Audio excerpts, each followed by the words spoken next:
Hey everybody, it's Jeremy. Welcome back to Dreamers Game 1, where we are playing Yomi. This is turn 34. Let's jump into that. So, at the very top of the turn, we have a dire portent going off, and this is Ubar, once again, if you read through this right, this trick of calling forth the treasures of the earth is not the most spectacular of miracles. So Ubar has put up riches from beneath, so boom, right there. And that is somewhat concerning, right? So one turn putting up Mother Oak, which is, turn 34 is not, it's not a super early Mother Oak or anything like that, but so let's take a look real quick. So we have Alteration 5, I believe, is Mother Oak. And then, aside from Alt 5, I think, is it... Yeah, Alt 5 is Mother Oak, and then Enchantment 6 is Riches from Beneath. So, that's... Oof, that's pretty intimidating, for Ubar to go, boom, Mother Oak, boom, Riches from Beneath. That's pretty sketch. So, that is concerning.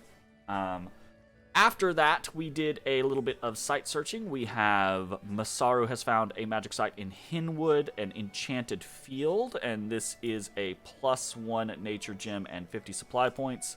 And then Akasada has found a magic site in the Iron Caverns, so a smolder stone. We have nothing in Wase, nothing in also in Iron Caverns from Masayori. And then we found 19 blood slaves in Ghent. So we have a +1 fire and +1 nature for gem income this turn. That's... then what else do we got? We have a couple of different battles this turn. None of these are super big battles, so we're just going to go down through them in order. We'll view our battle in Menace. So we are attacking with a Dione, Tokumochi, who is lightly kitted out, probably not going to be able to stand against any significant force, anything that has multiple Rephites, or maybe even just a, shit, what are the big, fuck, I can't remember, not Anakites. I can't remember what the name of the damn things are, but fortunately we're only against, some province defense. So this should be fine. Iron Bless, or Iron Skin, Blessing, Flying Shield, Flight, and Air Shield. With our Boots of the Messenger, we are sitting at 3 Invigoration, so we are not fatigue neutral. But we're doing pretty significantly better than we would be otherwise. I just ran. Did not get to kill very many things. They just ran. But that's a win for us in Menace. Killed 6 things. We get to witness a battle between Arcosfale and Helheim in Norfang. So let's see what this is. So, another little cluster of Wind Riders, but also some Bane Lords in here with some basic gear. Nothing super special. That's pretty interesting, though. But they are up against a overwhelming force here. A bunch of mounted Herdmen, a fair amount of Hell Herdings, some Wet Ones, which is interesting. I think that is a mercenary group, perhaps, or they just got lucky and found a site for that. A fair number of Vanyarls, some Huskarls, and a bunch of Surf Warriors just for chaff. Siege chaff, I'm assuming. So the mounted Herdmen run in, and they are able to engage and kill off a fair number of the Pegasus Knights before things even really get started. And then the Pegasus Knights get kind of scattered about when they fly into the back, and they're just going to get butchered by what they're up against, right? The Bane Lords are able to survive, but one breaks, and then the other breaks shortly after. And looks like he's going to get run down. Yeah. So that is a pretty horrendous defeat on the side of Marcos Folly. I say, again, a horrendous defeat. They only lost 12 units, but they don't have much left, so they were not able to inflict decent casualties, which is really unfortunate. Good job on Helheim. We also fought in Earthsore Desert. This is just one of our little raiding parties, a couple of Bakemono show with Yaris, up against a pretty much, just kind of whatever province defense. There is an Ami here, but the Ami is set to retreat, which, had that Ami remained, probably could have destroyed this little raiding force. Pretty interesting. As it is, we will take some attrition here, but a bunch of Pokies are able to deal with the Ichthyeids, so not bad. We lost one Bakemono show. I thought we would have lost more than that, but not too bad. Ichthyeids are notoriously bad, I think, right? You look at them and you're like, oh, they're not terrible. They have they have okay protection. They have high HP. They're size 2, so you can fit 3 of them in a bunch. It's just, for whatever reason, right? I guess the Ichthyeid warriors aren't that bad, but the Ichthyeids, even the warriors, they have such low attack and defense skill that they very rarely hit things. And the nets, right? Like they are generally inclined to be, I don't know. They're just not very good. I very rarely, if ever, see these guys perform well. Even up against units that you would think they're not inferior to, they just get butchered by them. So anyways, we lose that, or we win that. My bad. We are counterattacked in Scythia by Hinnom has sent out a, what are these called? They're called Melkarts. That's what they're called. I was like, oof, could not think of it. So this Melkart has a magic resist set on with some winged boots. Does a blessing. We just have some PD here, so no big deal. Blessing, astral shield, and off to the races. So really simple, really easy, nothing doing there. So we lose that. And then we get to witness Agartha attacking in the Parched Expanse. So this is a... okay, so this is that party of Magma Children and this Earth Reader that's off to the side that I was like, this Earth Reader is kind of out in the open. That doesn't seem like a good idea. But regardless of whether or not it's a good idea, they could take this province defense, but what they cannot do is they cannot take this little counter force. This Melkart with a Baal and several Rephites are absolutely going to demolish pretty much anything that is capable here. I guess if this... No, see, even if this Earth Warrior... If this Earth Reader had, like... Even if they had a bunch of gems, they did, like, summon Earth Power and started to, like, throw out some actual... like some decent-sized Earth Elementals or something like that. Or if they were close to the Magma Children, they were able to, like, Marble Warriors them or something like that. Even at that point, I do not think that what this force is going to be able to do will be able to stand against this force. It's just not going to happen. So they will kill these barbarians without much issue. I say without much issue, but actually the barbarians did work there. The barbarians, wow. Let's rewatch that. Talked all that shit, and then the barbarians just came in and smacked the crap out of those Magma Children. The rest of the, realistically, the rest of the army didn't really get involved. So, he put up Rust Mist, which I don't think really matters too terribly much for the barbarians. And like a full square basically just gets annihilated, but almost immediately afterwards a fair chunk of them die. What pops them here? I don't really know. It might be the fact that he runs. Not entirely sure. but there were barbarians left at the end of that fight, which is very surprising. So Agartha loses this little battle against Tinom. And then there is another battle we get to watch with Helheim versus Arcocephale. And this is, I think that same force. Is this in... Yeah, this is in Norfang. So this is the same army. He must have sallied out with this army. I'm not really sure why. But we have another army, or another battle here in Norfangs, right?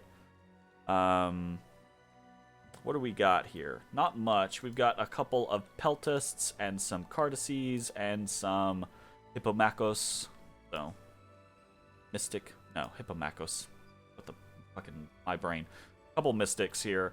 Yeah, this is a little strange, right? Again, I don't think there's any way that he can win against this, or that Arcocephale can win against this, but had they kept those Pegasus Riders here, gonna try to choke up this area, maybe summon some elementals or things like that, and then get some buffs off on the Wind Riders, and then like have the Wind Riders like, you know, maybe hold and then attack rear. Give this group, because they're on hold as well, right? Which is smart. But maybe give this group the opportunity to get out of the way and maybe get some attacks off. I don't think, again, that there's anything that it wouldn't matter, right? But at the very least, you want to try to cause as much damage as you can, right? And you'll be surprised in fort battles like this how much the defender can do if they can just choke up the entry point for a little while, right? Like,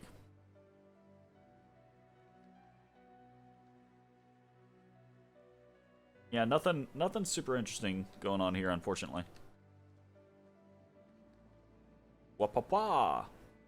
Alright, so another victory for Helheim in Norfangs, which means they have... We go to that province. Okay, so yeah, that's the one to north of Arcocephale's cap. So that is now in the hands of Helheim. So, as far as we are concerned, that is going to be 2 wins versus Hinnom and 1 loss versus Hinnom. Jot that down real quick. What else do we have going on? So we have some unexpected events. We have a rebirth event in Mysia. Where's Mysia? Okay, so fair enough. Fine, whatever. We have rumors of our might have swept through the province. And a group of loudmouth Bakemono show praising our greatness have joined our armies, and this is over in Flemiston. So we actually gained 65 Bakemono show, just the regular ones with clubs, but, you know, still interesting.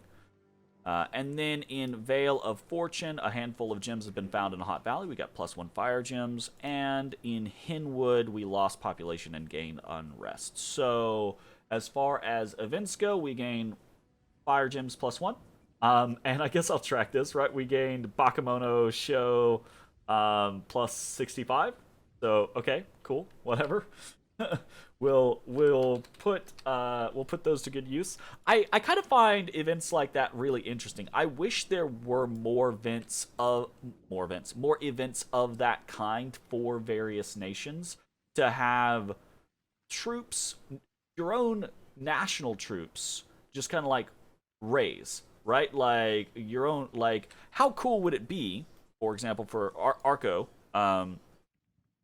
if you could get an event where a bunch of, you get like 30 Cardaces are all just like, you know, raised under the leadership of a Septic or a fucking Myrmidon champion, or actually getting Myrmidons, right? Like getting 10 Myrmidons like some, like some mercenary captain or some famous, general comes out of retirement or something like that. Just because that would be cool. And that would be cool for every fucking nation to just have a couple of random events where they could be like, oh yeah, you can get some of your own peeps, just randomly. That would be super neat. I do think there are the occasional things like that here or there, but I don't think that is something that all nations have access to, or that is very common. I actually think like events could be, I don't know.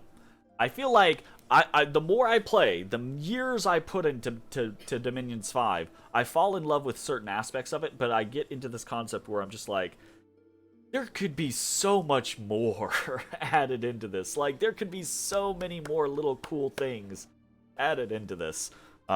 Anyways, moving onwards. In Event Land, we have also, the wolves are hungry this winter, so we have been attacked by some dire wolves. And they're just dire wolves. I very rarely see the dire wolf event do too terribly much, but this is one of the reasons to not have, like, only one province defense, because if you only have one province defense, these dire wolves will absolutely kill the shit out of your province defense. But if you have a fair number of, if you have 6 or more, generally speaking, you're gonna be fine.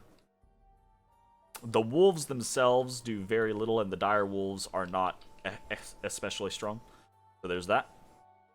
We had a scout discovered in Livius, or Livius was discovered in Hinnom, rather. So we know that Hinnom actually has a fair number of long dead Rephites, is doing the whole long dead shebang. And actually has the statistics, no, mercenaries, has the elephant core, so good to know. All right, and then we're patrolling, and we have a scout that has died from disease. So, what is going on this turn? We've got a lot of movement back and forth. Most of this movement is just moving around for site searching, or it is, like, for example, with Fujitaka, it is moving around Oni to Oni pit locations. So we're not going to go through all of those little bits. We will talk specifically about some of our actual attacks and plans. So we've got these two groups, Kiyotomo, the Bakemono chief, and Tadashi, the Bakemono chief. They've got these little groups of Bakemono show with Yaris. They're basically, my goal with them is basically to be hitting in this little area back and forth and back and forth and back and forth. Make sure that we keep this place rated down, and maybe like come down in here a little bit, right? Keep this place rated down so that Hinnom has to either constantly send people to take it back, right? Which ties up some of his forces, or loses it, right? In which case, if he loses it, then, that's income, both gem-wise, potentially, or regular-wise, that he's not getting. So we're attacking Scythia this turn, moving Tadashi over. We also have these units here in Flemiston. We're going to send Goro over here, this little Bakemono chief, to pick them up.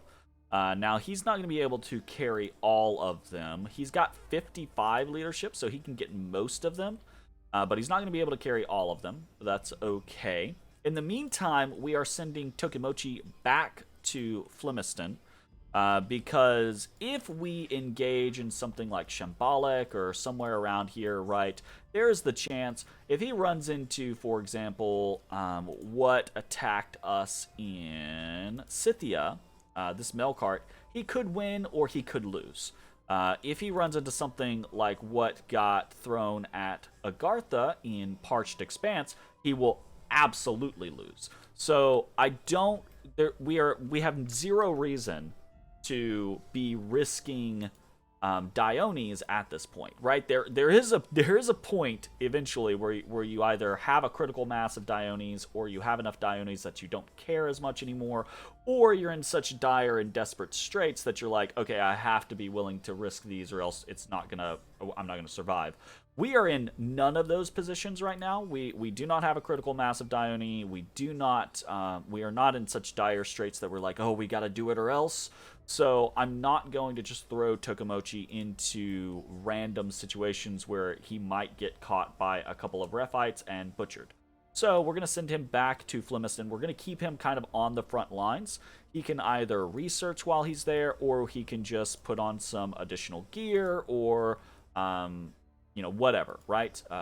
But having him in that location is going to allow us to move him forward if need be.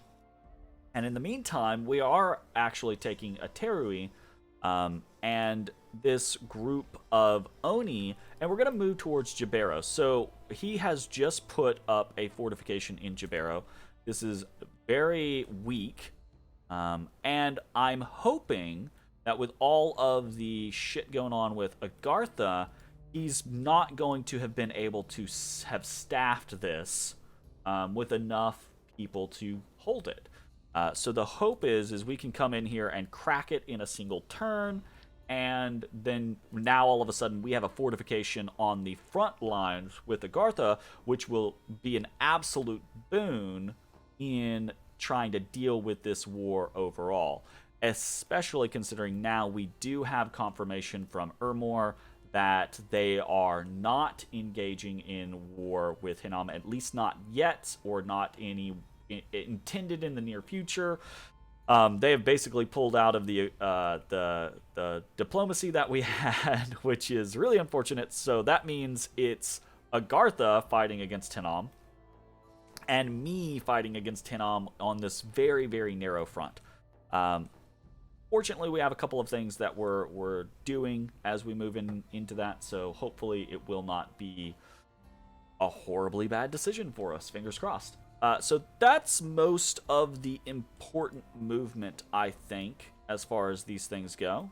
Everything else is just moving around for site searching or consolidating Oni into various locations. We are starting to build up a second group, a second decently sized group of Oni in Mysia, which is going to be important. We do not have very large groups of Oni elsewhere. I guess maybe a little group of Oni forming over here in Kodal Swamps, right?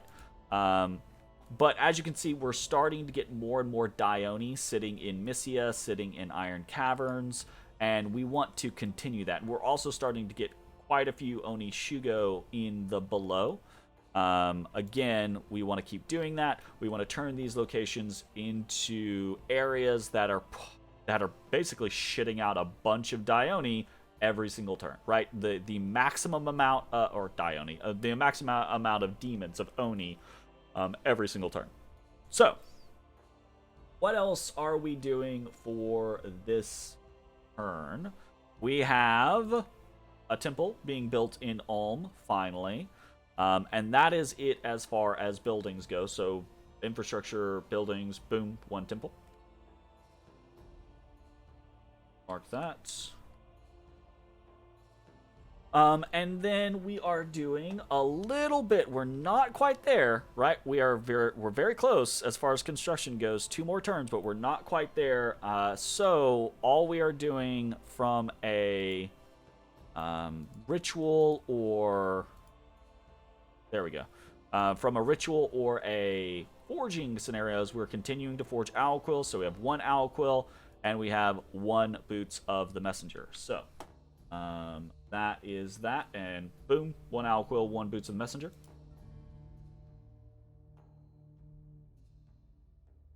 And then aside from that, we're not doing too terribly much, truth be told.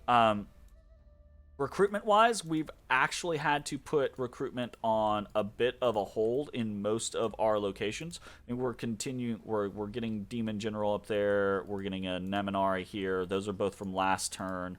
We're getting nothing at Ulm, and then in Yomi, that's also from last turn. We got something somewhere. I don't remember where, though. We're recruiting some... We've been recruiting some militia for a while, trying to fill out this mounted commander's army so he can appropriately patrol this area down. That's going kind of, basically. So I think realistically, this turn's money was pretty much spent on a temple and, as we've had to do, sending gold to Ubar. So that is unfortunate, but it kind of is what it is. So I think that's about it.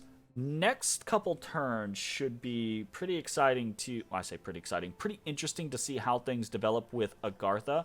I think things are coming to a head. Either the way things have been going, either Agartha is gonna have a major victory over Hinnom, and that's probably gonna swing things, or Hinnom's gonna have a major victory over Agartha, and that's definitely gonna swing things, because Agartha really only has one army left, but that army is of decent size. However, I still think the edge is with Hinnom. I think if Hinnom is able to get a big fight, because they have a bunch of Rephites. They have basically a doom stack of Rephites wandering around. And if Hinnom is able to get that fight of this doom stack of Rephites against the semi-doom stack from Agartha, the one with all the Great Olms, I do think Hinnom's going to win that. So it's just a matter of if that happens... And if that does happen, I think Hinnom will lose, or Agartha will lose to Hinnom pretty quickly, and then Hinnom's going to turn on me. And the longer we stay just raiding them, right, the more we get to build up. If we can get to Construction 6 and we can start outfitting our Dione, I feel way, way, way better about what we're doing. And if we can get to Construction 6 and we can start producing more research options like Lightless Lanterns, I feel really good about where we can go in the near future. But it's gonna be a tricky couple turns, so we'll have to see how that goes. Anyways, I think that's gonna be it for this turn. Thanks for watching. We'll see you next time. Bye-bye, everybody. Hey, everybody. Thanks for watching. If you enjoyed the video, consider leaving a like, commenting, or subscribing. It really helps me out. If you'd like to see me live, head over to my Twitch at twitch.tv/thedistanthorizon.